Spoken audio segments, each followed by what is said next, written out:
Hey guys, so today I'm coming to you with an activity, and this is a really simple activity. All you need is some index cards or a little piece of paper, like sticky notes or something like that, and a pen, and your brain.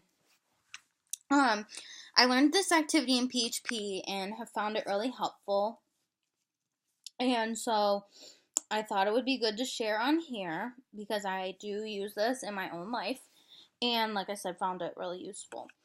So, what activity it is kind of like affirmation or reminder cards. We wrote things on them that we needed to remind ourselves regularly because a lot of the times we forget what we need to do. And if you're having an anxiety or panic attack, reason kind of leaves you. So, um, it's good to have a reminder that if you're having an anxiety attack, you can at least think, okay, I have already written this plan out. I can go look at it and I can read it myself and read the steps and what I need to do. So I have my own cards here and I'm going to share them with you as examples. The first one, which is really simple, is just a reminder card. I keep it on my fridge with pictures of my friends, and it says, it's backwards for you, but social interaction is good for you. It's stupid that it's backwards, but I have to remind myself of this because a lot of the time when I get depressed or down or just in a mood, I really want to isolate and I don't want to spend time with my friends or, do anything, and I want to just stay in the house. So I have to remind myself that getting out and seeing people, even if it's just taking Jersey, my dog, for a walk and seeing people and saying hello, that is good for me. Okay, the other ones I've written are kind of reminder cards, and they're important because these are things that I look at and have prepared for when I have an anxiety attack or a panic attack. So, the first one that I'm going to start with, sorry, I dropped them. Okay. So the first one I have, this is hanging on my fridge also. It's clipped on my fridge. It's when I feel in danger plan. A lot of the time, I have really self-mutilating thoughts. I used to cut, and I still get the impulse to do that when I get upset. So this is my plan for when I feel in danger because now I live alone.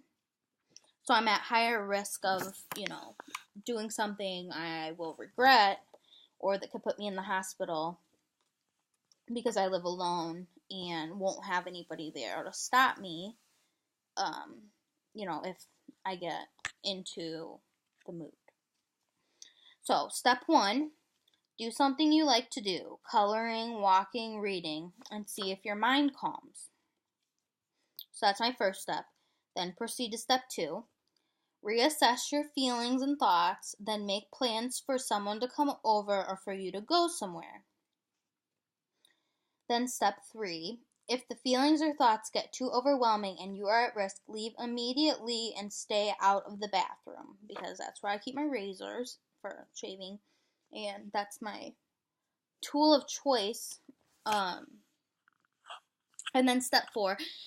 If the feelings or thoughts last more than 48 hours intensely, call Dr. Ja, my psychiatrist, the hotline, or go to the ER. So that's my when in danger plan that I keep on my fridge. Along with that, on my fridge, I also keep a safety network card.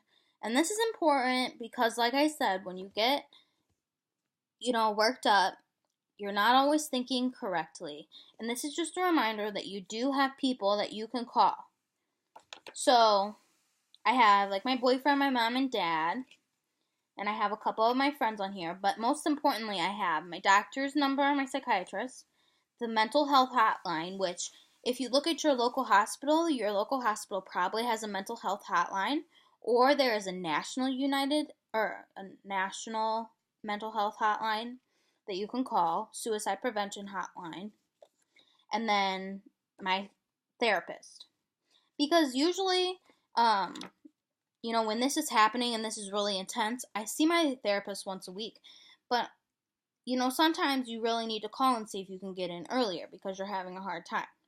So, those numbers are on there so that I can remember. These are the people who I need to call when I'm in a crisis. And I don't need to hesitate to call them.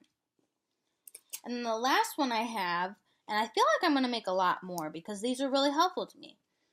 This one I keep on my bathroom mirror, and it's specifically for an anxiety attack. And number 1 says, stop and breathe.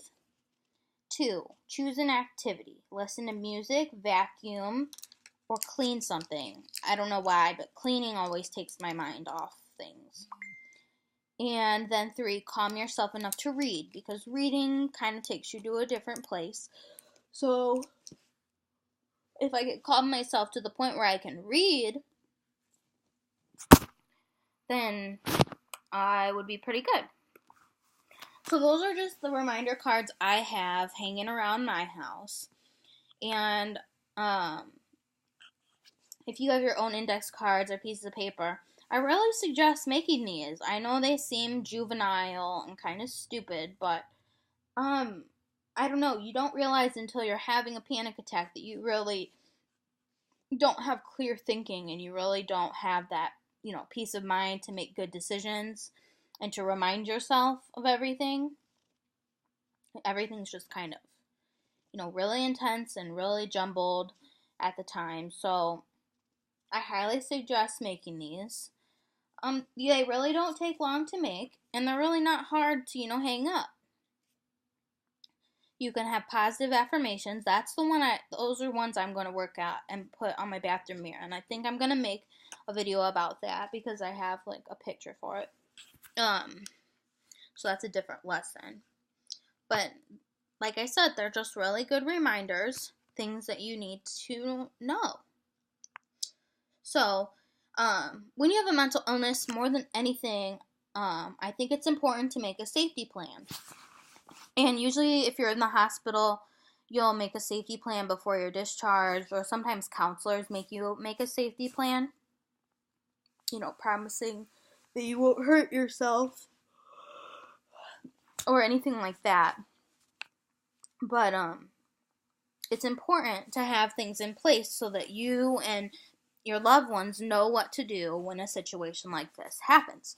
So even if you have these, a danger plan or an anxiety attack plan, and you hang this up on the fridge, and you live with people, they can look at this too, because, when somebody you love is in crisis, that you don't know what to do either. So these can be helpful to other people, and then they can also have, your doctor, your counselor, the mental health hotline phone number for you when you need somebody.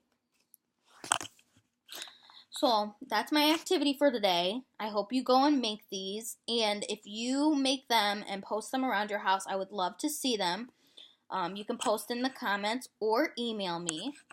My number is in the About This page